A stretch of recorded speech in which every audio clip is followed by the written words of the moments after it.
A palavra é Jesus Cristo.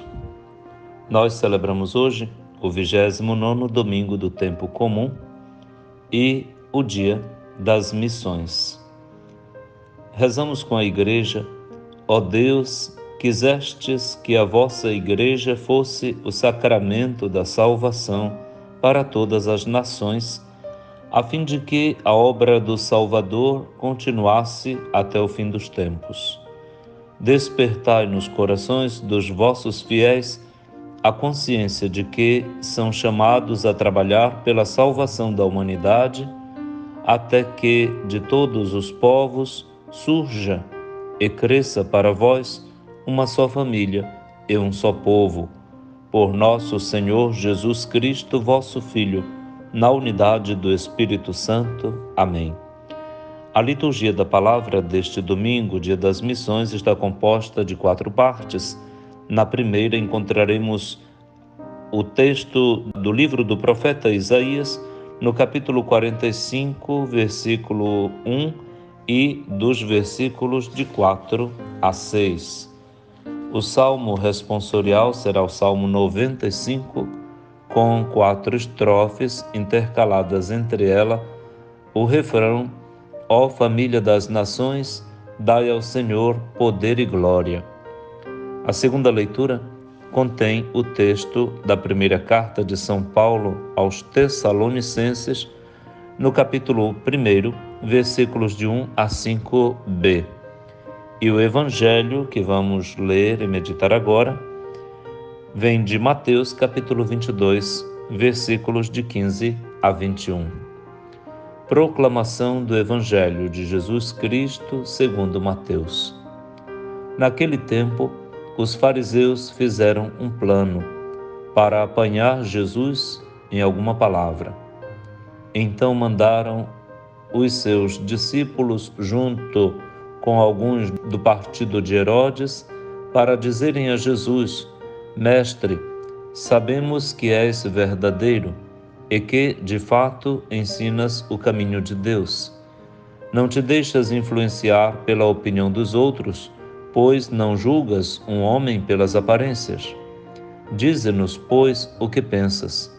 É lícito ou não pagar imposto a César? Jesus percebeu a maldade deles e disse: Hipócritas, por que me preparais uma armadilha? Mostrai-me a moeda do imposto. Levaram-lhe então a moeda. E Jesus disse: de quem é a figura e a inscrição desta moeda? Eles responderam: de César. Jesus então lhes disse: dai, pois, a César o que é de César, e a Deus o que é de Deus. Palavra da salvação. Glória a vós, Senhor.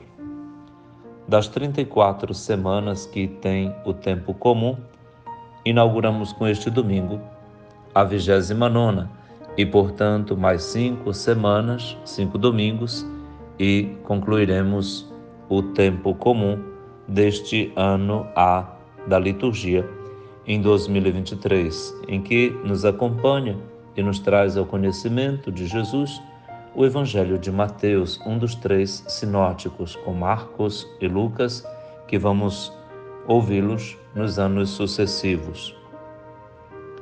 O tempo, então, se dirige à conclusão da vida de Jesus também, para nos demonstrar o ritmo que a liturgia dá à própria análise e conhecimento da vida de Jesus para os seus fiéis. Acompanhamos Jesus, então, que se encontra em um ambiente cada vez mais restritivo, de armadilhas, de clima tenso, de perseguições. O cerco vai se fechando. E agora, então, fariseus, partidários de Herodes, e os anciãos levam a Jesus uma armadilha. Levam Jesus a um canto de parede. Primeiro de tudo, como é próprio dos falaciosos, fazem um elogio a Jesus. dizendo que sabem que ele é verdadeiro, que ensina o caminho de Deus, que não se deixa influenciar por opiniões alheias, mas julga as pessoas sem olhar as aparências. Ora, então, queriam saber o que Jesus pensava e colocaram-lhe uma pergunta capital, bem estratégica: é lícito ou não pagar o imposto a César? Jesus logo percebe a malícia da pegadinha. Se ele respondesse que era lícito, estaria se colocando contra o povo, que era subordinado ao império e, portanto, tinham que pagar o imposto obrigatório. A carga tributária do Império Romano sobre a Palestina, colônia insurreta e sempre agitada, era muito grande e, portanto, oprimia a vida das pessoas de forma que eram depauperadas até na sua pobreza. Mas se Jesus dissesse que não era lícito pagar o imposto a César, estaria como que motivando o povo à insurreição, ao sublevo, à revolução contra o imperador. Em ambos os casos, em ambas as respostas, os seus interlocutores teriam motivos para condenar Jesus. Jesus, então, declara a hipocrisia daqueles que vieram lhe colocar esta pergunta estratégica e maliciosa. Hipócritas, por que me preparais uma armadilha? E pede então para ver a moeda do imposto. A moeda do imposto tinha uma imagem. Era cunhada na moeda do imposto o rosto do imperador vigente na época. Cada imperador fazia preparar as moedas para que o povo pudesse comprar as moedas romanas e pagá-las ao imperador. Então, tinha a imagem, de um lado, do imperador de época e do outro, valor da moeda. O imperador era sempre intitulado previamente com nomes que lhe davam caráter divino. Eram considerados César, que quer dizer em grego grande, Kaiser, e em latim Augusto, que quer dizer divino. Portanto, antes do nome de cada imperador, havia esses prenomes em ambas as línguas faladas no império, o grego e o latim. Era como se dissesse grande Deus Tibério, grande Deus Vespasiano, grande Deus Cláudio, e assim por diante. Ora, o que é de César? A moeda, o imposto, é também a circunscrição do povo que lhe pertence, que ele pode dominar. Parece grande o Império Romano, mas não é a totalidade do planeta. César tem uma circunscrição. O que é de Deus? O que deve ser dado a Deus? Tudo aquilo que é dele. De Deus é tudo e são todos dele. Também César é de Deus, inclusive o metal da moeda. Mas o povo é povo de Deus. Deus não tem uma circunscrição, não se limita, não se bitola a moedas, não se bitola a nada. Por isso, Jesus reivindica os direitos de Deus, do Deus verdadeiro, não de um homem que queira ser chamado de divino, mas do Deus que é seu Pai e Pai nosso. É por isso então que diz: dai, pois, a César o que é de César.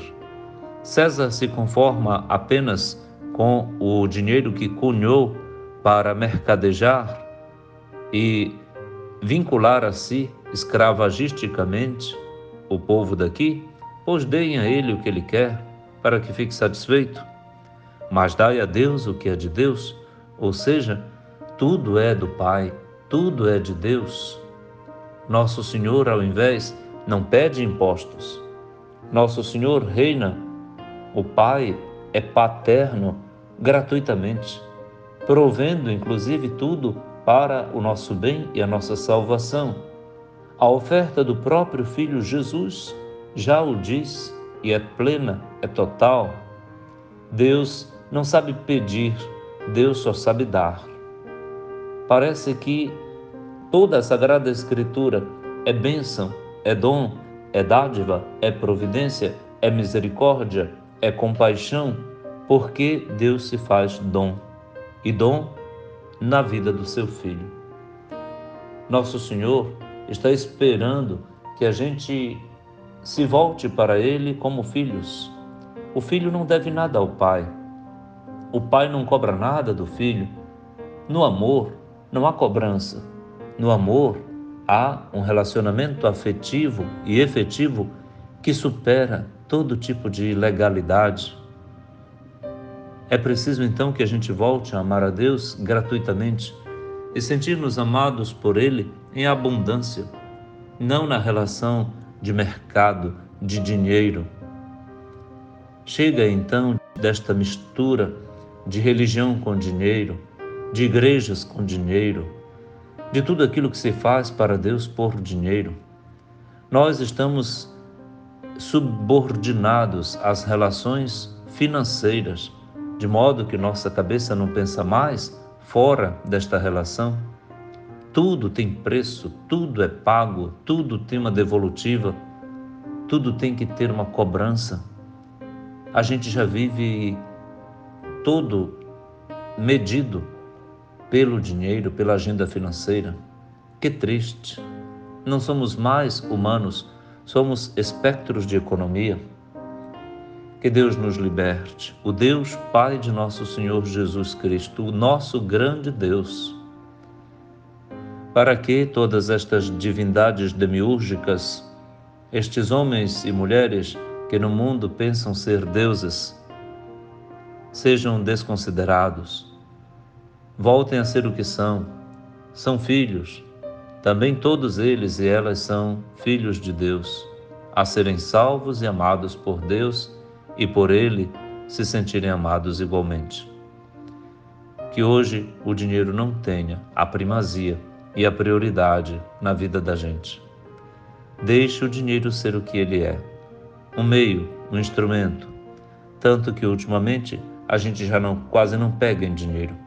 O dinheiro voltou a ser um numeral, uma referência de mídia, com o cartão de débito ou crédito, ou com o Pix, ou com aplicativos.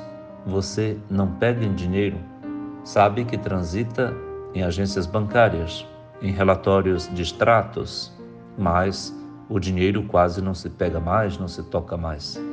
Tal que é fugaz, que não ocupa tanto lugar na vida verdadeiramente assim. Que Deus nos abençoe para sermos livres, leves e limpos. E só Ele seja o nosso único Deus e Pai de verdade. Bom domingo. Pai nosso que estais nos céus, santificado seja o vosso nome. Venha a nós o vosso reino. Seja feita a vossa vontade, assim na terra como no céu. O pão nosso de cada dia nos dai hoje. Perdoai-nos as nossas ofensas, assim como nós perdoamos a quem nos tem ofendido. E não nos deixeis cair em tentação, mas livrai-nos do mal. Amém. Abençoe-lhe o Deus Todo-Poderoso, que é Pai e Filho e Espírito Santo. Amém.